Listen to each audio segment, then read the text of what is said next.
on a broader basis here, how confident are you that the banking crisis, per se, is over, or that there won't be another one coming? No, I fully expect more problems in the financial industry around the world. The problems haven't been solved; they've been papered over for the moment. But the idea, Lindsay, that you can solve a problem of too much debt and too much consumption with more debt and more consumption, that defies comprehension to me. Only a politician or a bureaucrat or an academic could come up with some kind of solution like that. I just don't see how this is making things better.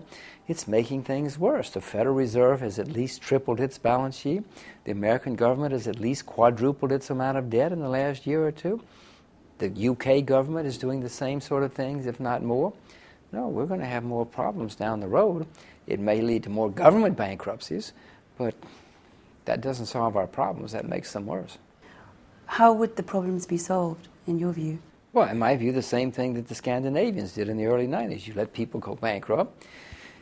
You take your pain. You reorganize. You let the assets be liquidated.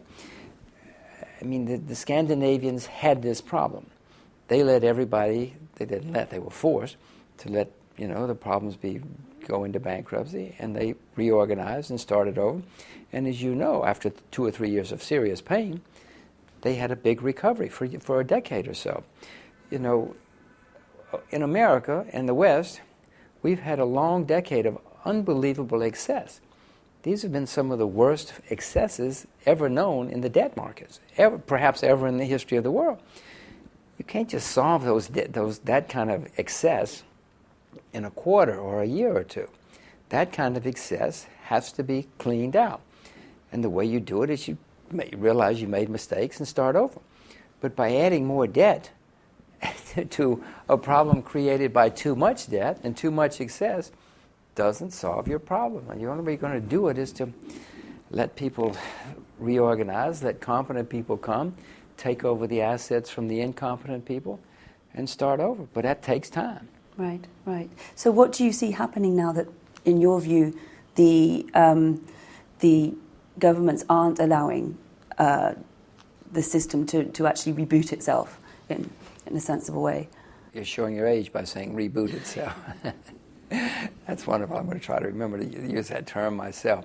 Well, the problems there are that some governments have taken on too much debt, stupendous amounts of debt, and some of them are going to have problems meeting their obligations down the road. They will probably print more money as a way to solve that. Now, that will lead to more inflation, more currency turmoil, more commodity appreciation of real assets as people flee paper money. And some countries are going to come out ahead, and some countries are going to come out behind. And the trick, of course, is to read the Financial Times and see which ones will come out ahead and which ones will come out behind. And what's your view on that? Because obviously China's your big Well, no, interest. I have investments in China, and I'm optimistic about China. My children are learning Chinese, or not learning, speak Chinese, because I'm optimistic about the future of China. But if you go back to the 20s and 30s, America suffered. Even though America was the next great country in the world, America suffered very, very badly in that period of time, and partly because they helped cause the problem. Don't think that China won't suffer badly if things start going wrong. I presume that if the world goes through horrible turmoil and China gets hurt badly, they will come out of this on the other side better placed, just as America did. Real assets will be the best place to be, commodities, because if the world economy gets better, the shortage is developing in commodities.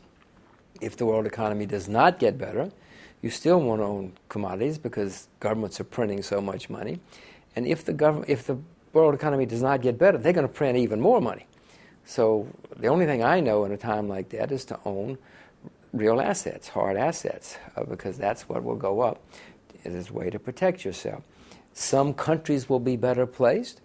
Brazil has a lot of natural resources. Canada does. These kinds of countries, in theory, as long as they're well managed, will do better than countries than Belgium or the UK, which don't have a lot of natural resources.